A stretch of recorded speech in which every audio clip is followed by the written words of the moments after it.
The Walking Dead is a season 2. We open on Rick speaking on his radio to Morgan, telling him all about his recent adventures, although he's not sure if Morgan can still hear him. After the CDC didn't work out, the gang have decided to try Fort Benning. They are heading along the highway and Daryl rides a motorbike now. And I am not very experienced in drawing motorbikes, but I'll give it my best shot. So, yep, that's sort of a thing. Anyway, they have to stop on the highway because it is filled with abandoned vehicles and whatnot.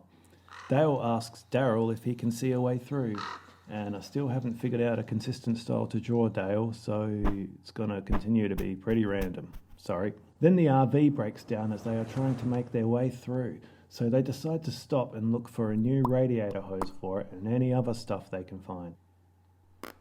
Laurie finds a dead person, and Carol finds a nice red dress, or possibly a shirt. It was kind of hard to see. She comments that Ed would have never let her wear something like that. He was a good husband. I wonder how he's doing. Shane finds a whole bunch of water. Then suddenly Rick spots a zombie, and then another, and then a whole horde, so they all hide under the cars because zombies can't go under cars. Probably. T-Dog accidentally slices his arm open, which causes him to have a bit of trouble running from the zomzoms. But then Daryl saves him. Andrea kills one inside the RV with a screwdriver. Good job, Andrea. But then 2 whole zombies start chasing Sophia, so Rick chases after her. He tells her to hide and wait for him, and if he doesn't return, head back to the highway. He then leads the 2 whole zombies off somewhere where he can kill them with a rock. Sophia immediately abandons her one whole job and wanders off. The gang start looking for her. Rick and Daryl start following her trail, and Shane and Glenn head back to tell Carol she has a stupid daughter, and Glenn doesn't have a striped shirt anymore, so thank God I don't have to draw that. Back at the highway, Carl finds an axe and goes to show Shane. Shane doesn't care. Laurie confronts him about this, and Shane says it doesn't matter because he's planning on leaving the group and doesn't like her anymore and thinks she's stupid and smells. Andrea then nags Dale about her dad's gun or something. Back to Rick and Daryl, they find a zombie and decide to check if it ate Sophia. It didn't, but it did eat a woodchuck, which as an Australian I can only assume is some sort of tiny kangaroo.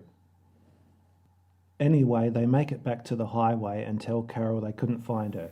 Carol gets upset and asks Rick how he could just leave her alone.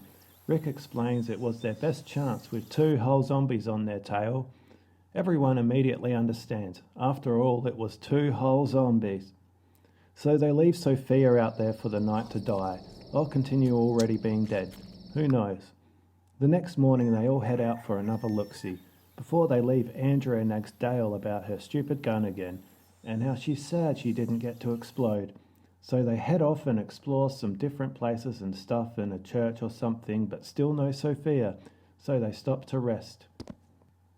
Andrea asks Shane if she can leave with him.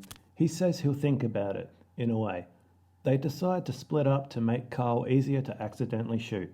Rick, Shane and Carl keep on searching, and the rest of the gang head back to the highway. On their way back, Andrea nags Laurie about her stupid gun. Laurie decides to give in and finally gives her one. Andrea then gives it back because it wasn't the one she wanted. Anyway, then Carl gets accidentally shot by a deer. Through a deer. By Otis, who was hunting and didn't see Carl behind the deer. Somehow. We then flash back to pre-apocalypse.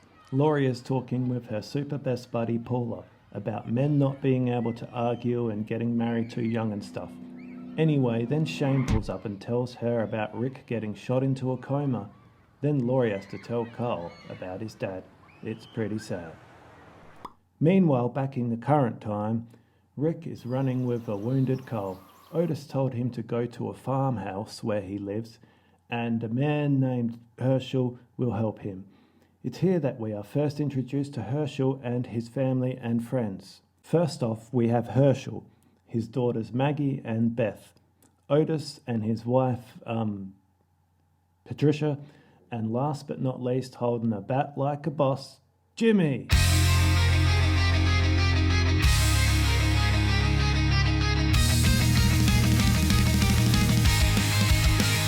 Herschel and the gang get straight to work on trying to save Carl's life. In order to do so, they need more supplies, so Shane and Otis volunteer to go get them.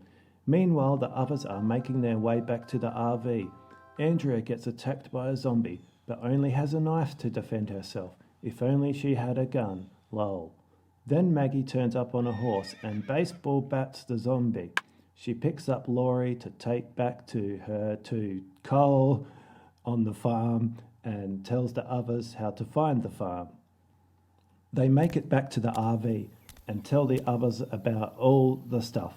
Daryl, Carol, Dale, and Andrea decide to stay at the RV for the night to see if Sophia will hopefully show up. Glenn and T-Dog head for the farm. T-Dog's arm is getting worse, so Daryl gives him painkillers from Mel's stash. He also has blue meth from Breaking Bad, which apparently confirms that the two shows take place in the same universe, which makes you wonder, how many of the zombies have they killed were just meth heads?